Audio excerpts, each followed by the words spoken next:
chope ces infos via la NASA. C'est pas PPDA, c'est pas Chazal. Tu crois que tu sais mais tu sais pas. Poto c'est les actus de PA. Première actu, on part pas très loin en banlieue parisienne, à Saint-Denis plus précisément, où se délivre une drôle de bataille pour un monument que vous connaissez tous. À Saint-Denis, qu'est-ce qu'il y a ? Qu'est-ce qu'il y a à Saint-Denis? Le Stade de France, personne l'avait. J'ai senti que ça a été peut-être difficile. En effet, le Stade de France qui est là-bas. T'as dit monument. C'est un monument, les amis. Il n'y a aucun problème avec ça. D'ailleurs, au passage, bravo aux Toulousains, quand même, justement, qui ont pris la Coupe de France. Deuxième fois que ça arrive depuis 1957, quand même. 5-1. Donc, oui, match.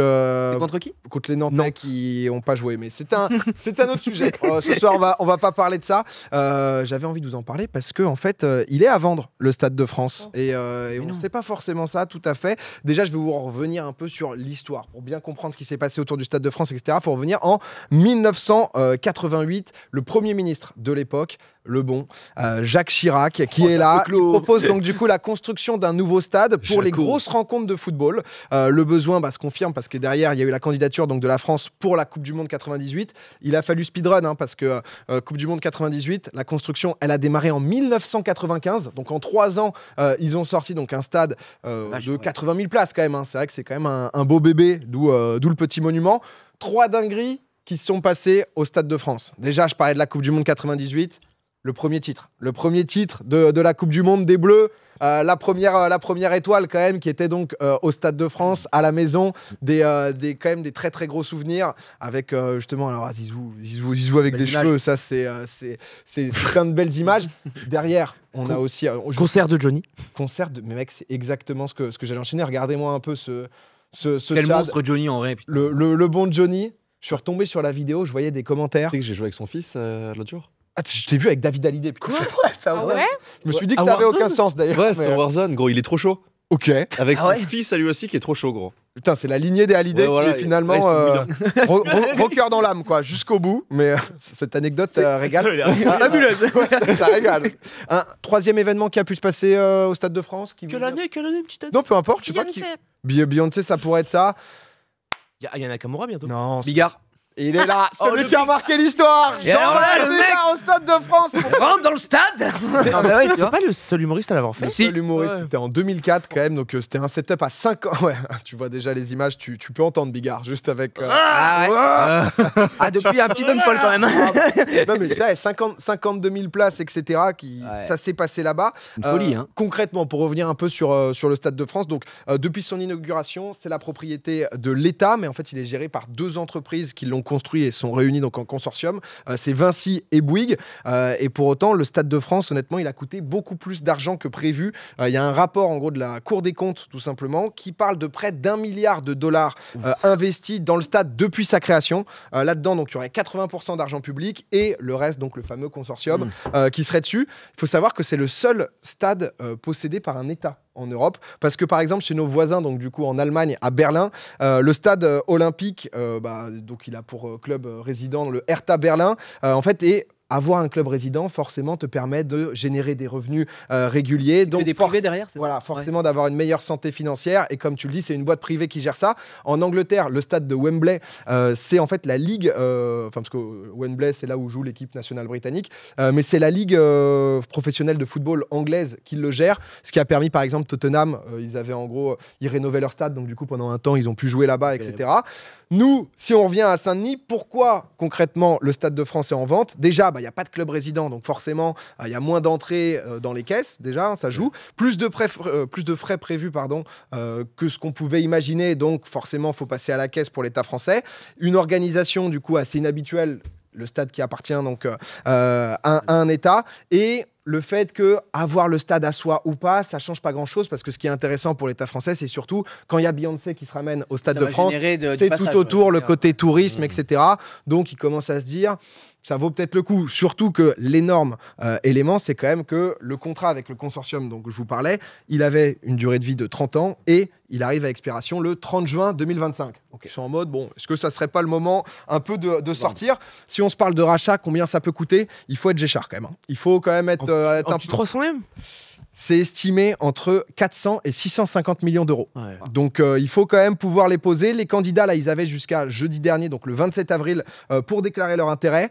Il n'y a pas 20 millions de personnes qui se sont pointées. On propose pas des LOA, On peut peut-être faire un truc. une option d'achat derrière. C'est comment en livret A, toi, tu si tu le casses, il y a Mais peut-être... c'est quoi l'intérêt en vrai parce que tu l'as expliqué juste avant pour les clubs résidents, etc. Mais c'est vrai que 400 millions, tu as du mal à trouver la rentabilité parce que c'est le fait de devoir le remplir avec une activité régulière. Quoi. En fait, on connaît un des potentiels acheteurs et on peut comprendre pourquoi, parce que c'est monsieur Nasser El Khelaifi, le président du PSG, puisque en fait de leur côté, donc le PSG qui est au Parc des Princes, eux ils font pression sur la mairie de Paris parce que ils sont donc la mairie de Paris est propriétaire du Parc des Princes et pour eux c'est devenu trop petit en fait le club, le stade 48 000 places. Tous les gros clubs européens ils sont fréquemment autour de 60 000 voire au-delà de 60 000. Nasser il a fait une offre pour racheter le Parc des Princes. Le Parc des Princes au début, tu vois, il s'est dit ok, parce que vas-y, que ça soit au moins à nous, qu'on gère un peu le truc. Il a proposé 38 millions d'euros. 38 millions d'euros, c'est à peu près le transfert de Paredes. C'est un joueur argentin, pour juste qu'on comprenne quand même bien. C'est un abuseur. Oui. Hidalgo, vous pensez qu'elle est revenue avec combien en face? Si elle avait dit 600 M, 600 millions, je pense. dinguerie, elle avait sorti. Elle a lâché 350. Voilà, ouais, elle a dit 350 M en mode ça va être x10. Le point de vue du PSG, c'est que eux, du coup, ils se retrouvent. Du coup, c'est pas hyper rentable de jouer dans un stade où ça leur coûte la location 1,5 million d'euros par an. Et surtout que tout ce qui est rénovation, etc., c'est à la charge du club. Donc du coup, Paname, ils se retrouvent un peu dans une situation un peu bloquée où c'est compliqué. C'est pour ça qu'ils se disent, est-ce que ça vaudrait pas le coup d'aller poser ses valises au Stade de France? Quitte à prendre 300 M, autant aller au Stade de France. Quoi. Tu vois, quitte à les poser, etc. Le truc, c'est que c'est pas sûr parce que forcément, le PSG qui est là depuis 1970, c'est un peu historique. En gros, le Parc des Princes, les supporters, ils sont attachés. Je crois de mémoire, en gros, en 70, ils ont joué à Jean-Bouin. Ça a été leur tout premier stade, donc le stade juste à côté, là où il y avait eu le Eleven All-Star. Je crois que peut-être en 2-3 ans après, ils ont joué à un stade Bauer. Mais sinon, ensuite, c'était le Parc des Princes depuis le début. Donc, il y a un attachement un peu comme Bollard à Lens, etc.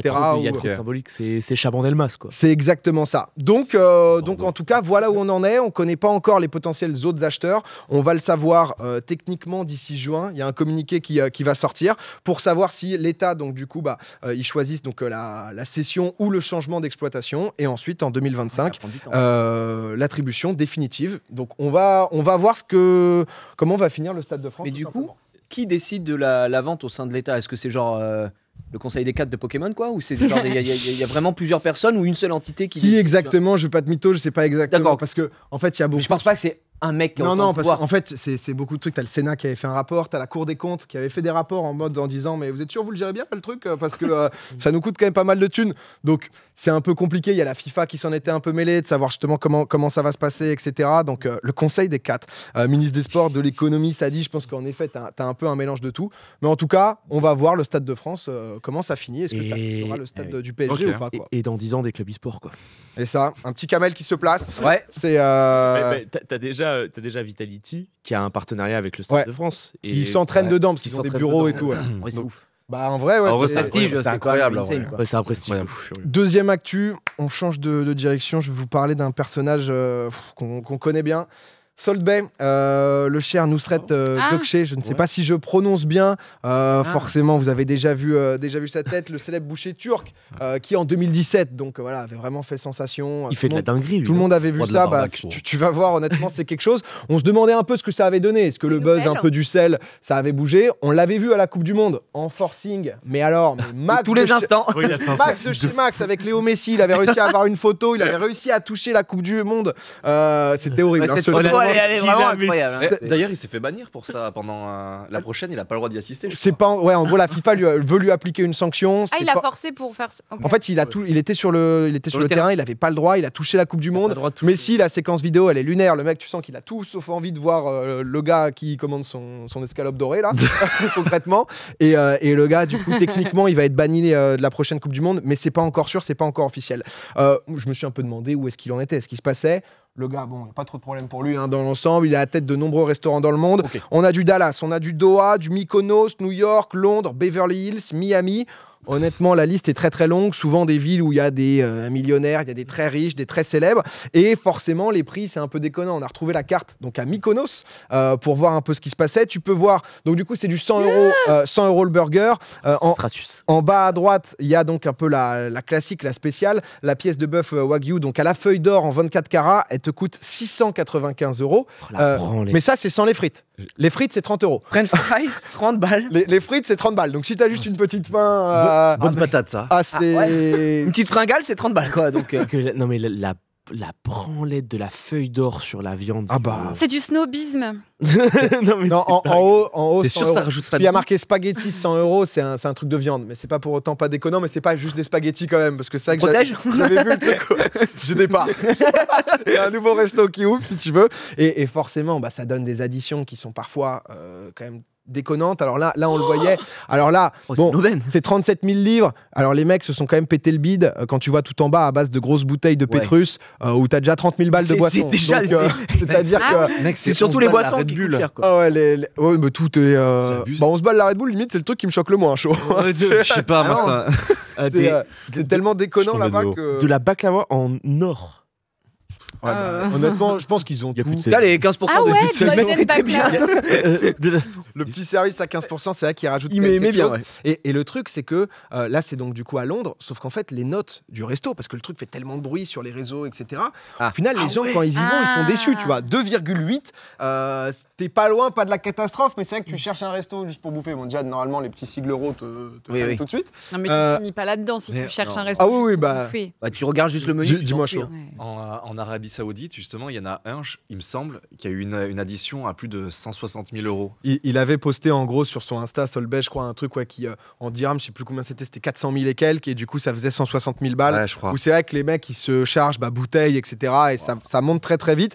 Et c'est souvent comme ça. Le truc, c'est que à côté, donc pour ce resto, donc du coup à Londres, en fait, il y a eu des chiffres qui sont sortis de combien ça pouvait rapporter, etc. Et les chiffres sont lunaires, concrètement. Bon, il y a beaucoup d'infos là sur le tweet, mais en 3 mois d'ouverture, il a réalisé un chiffre d'affaires de 7 millions de livres avec un bénéfice de plus de 2 millions. Ah ouais. C'est-à-dire que le mec 3 mois, il marche de fou en fait. La marche sur de la restauration, je pense qu'en effet, les Pétrus, les trucs, etc. Ouais. Le roi. C'est honnêtement, C'est une belle marge, hein, quoi. Ouais.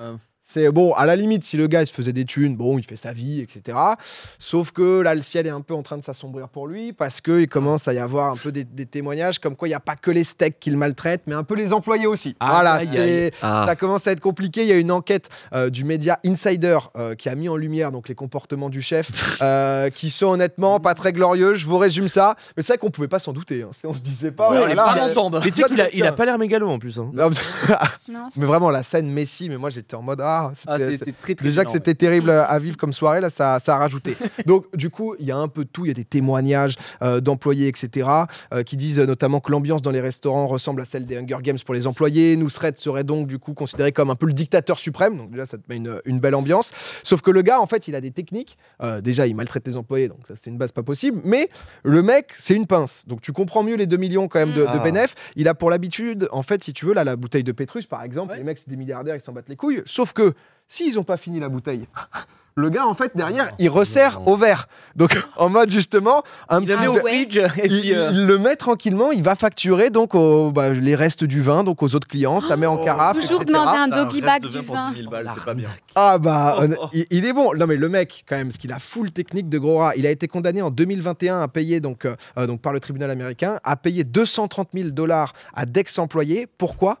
Parce que le mec, il grattait leur pourboire. Oui, ce que j'ai vu, il leur volait leur volait leur pourboire en mode il récupérait pour lui. C'est-à-dire que t'es en mode bon frérot, tu te fais de la thune, mais là c'est un stade où c'est plus. Et comment il est dans tous les restos ou enfin je pense des que c'est directives, magouille, tu vois, c'est-à-dire partout, que je pense qu'il est dans 2-3, tu vois, tu le voyais beaucoup à Dubaï, etc. Je pense pour les ouvertures. Et sinon ensuite il a fait des remontées justement un peu de. Des mecs mais celui-là je pense que c'était en direct, tu vois, dans son resto notamment, etc. Et c'est vrai que c'est le côté escroc. Il y a un artiste américain aussi qui l'a poursuivi lui à hauteur de 5 millions de $ parce qu'en gros il a affiché certaines œuvres donc sans son autorisation dans les restaurants, etc. Mais c'est vrai que Le mec, les trucs de fouine, en vrai, j'ai sélectionné quelques petits trucs par-ci par-là, hein, mais il y a des trucs comme quoi la qualité en fait des vêtements qu'il donne de travail donc à ses employés, etc. est dégueulasse, c'est à moitié du carton, etc. Le gars, genre, fait de la marge sur tout, il vole les gars. Enfin, tu te dis, mais Oh merde. what the fuck. C'est une C'est ordure. pas comme s'il gagnait que dalle. tu Ouais, vois. ouais, non, Alors c'est- vraiment, est bien quoi. Il y a de la marge. Hein. Je suis pas spécialiste de la restauration, mais 7 millions de chiffre d'affaires pour faire 2 millions de marge, le gars, je pense qu'en effet, c'est pince au max. bien, et ouais. une belle merde, voilà, tout simplement. Pour finir ces actus, je vous présente une belle merde, ni plus ni moins. Ça fait toujours plaisir, ça va clore mes petites actus, les amis. Très bon taf aujourd'hui, je trouve. Ouais, t'as C'est magnifique. vrai. Ouais, non, c'était. Ouais, non. Stade de France, on sait pas trop ce qui se passe, et derrière, je te mets une histoire de bonne merde. Non, mais je trouve, Bah, non, mais je trouve Non, que t'as été très précis. Ouais. Non, c'est super. bon, écoute, Je mettrai un avis Google de 4,5 étoiles. oh, ça me Ouais. fait bien Oh. plaisir.